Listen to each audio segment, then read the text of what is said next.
Hello, everybody. Sorry I've been off the past 2 days.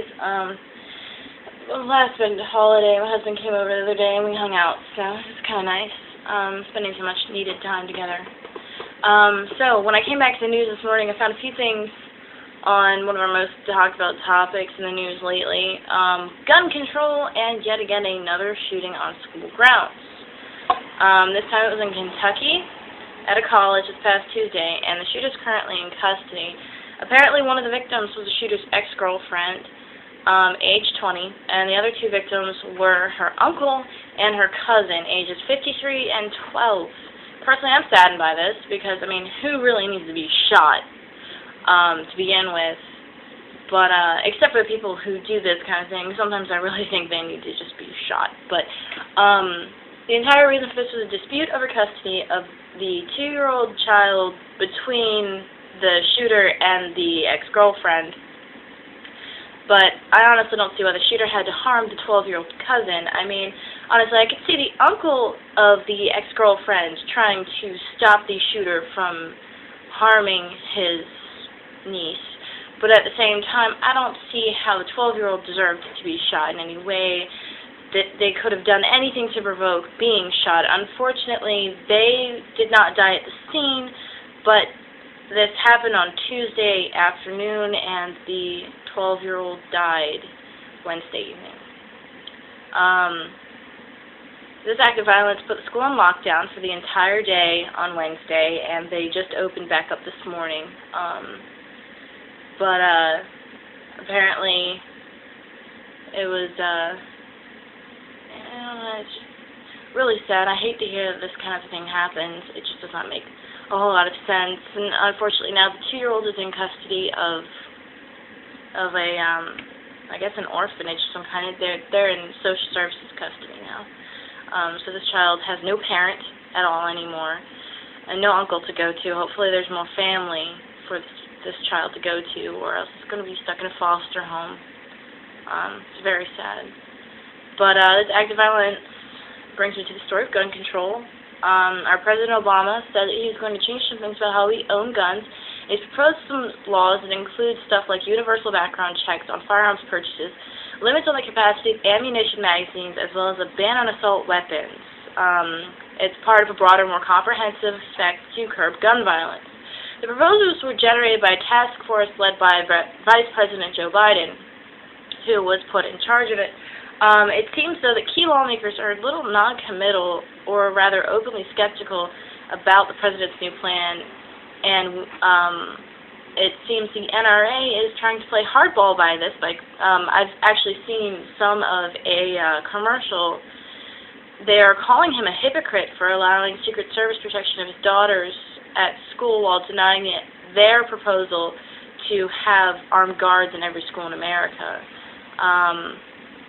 Honestly, I don't see where they're wrong in being upset about that, except for the fact that these are the president's daughters. There's going to be a certain amount of national security involved with these two girls, more so than it would be with any, just kid out there at any school. These girls are more of a target, so I kind of understand where Obama's coming from on that. Not saying I don't agree with the fact that I think there probably should be armed guards in the schools, but I don't know if we really need to go that far yet. Anyway, on that same note, apparently there are 2 sheriffs now. There was one, and more recently a second case has shown itself in Oregon, who are openly against the new laws that might be passed and are saying it would be more harmful in the end for law-abiding citizens. They're refusing to take them into effect if they go into effect, and they've sent letters to Joe Biden about it. The letter says politicians are attempting to exploit the deaths of innocent victims in the Connecticut shooting by supporting laws that would harm law-abiding Americans. It was also said that we aren't considering the fact that video games could be a fault. Now, personally, I'm a gamer. I can't speak for everyone, but I really don't think that games are what's causing this.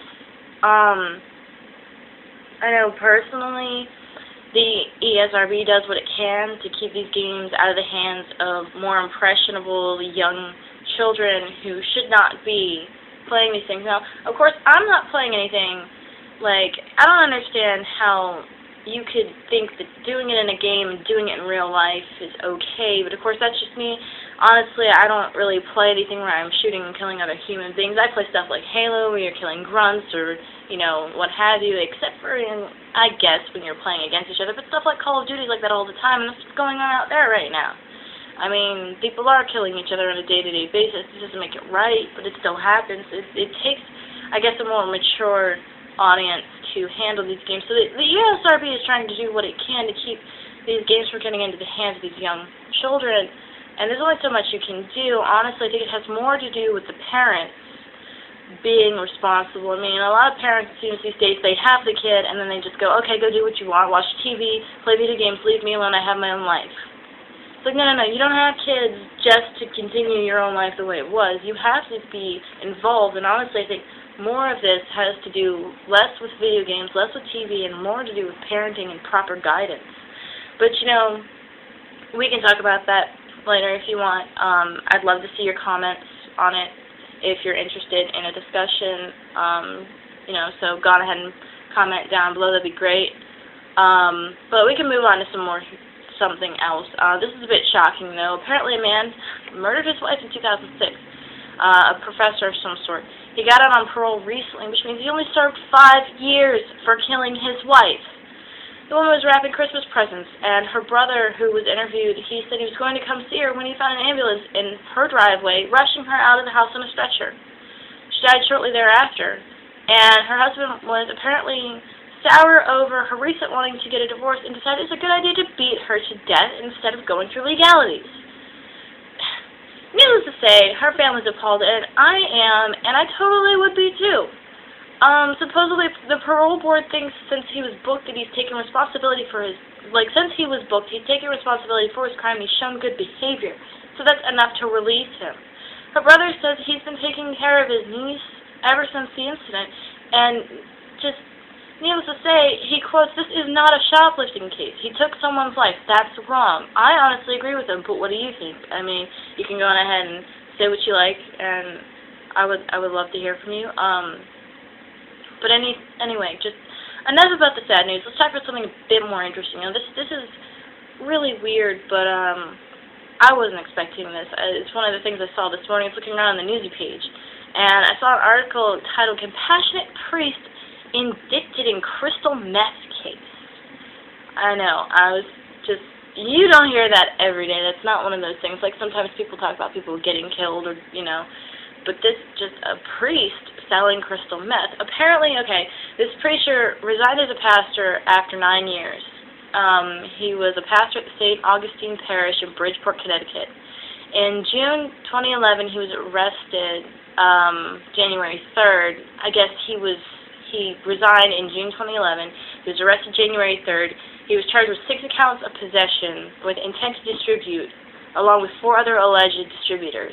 According to the U.S. Attorney's Office, this man is accused of receiving shipments of crystal meth from a California distributor and selling it to an undercover officer 6 times between September 2012 and January 2013. If convicted, he faces up to 20 years in prison and a fine up to $2 million. I hope you didn't go to him to get your black market flu cure, because, yeah, you're in trouble. Probably they'll find you. Anyway, it's a bit late for that, I guess, but, yeah. So, anyway, we'll just go on ahead and move on to something else. Drug-related, but way more lighthearted. This is kind of cute. A puppy in Australia was saved by the healing powers of vodka. Yes, vodka saved an adorable puppy.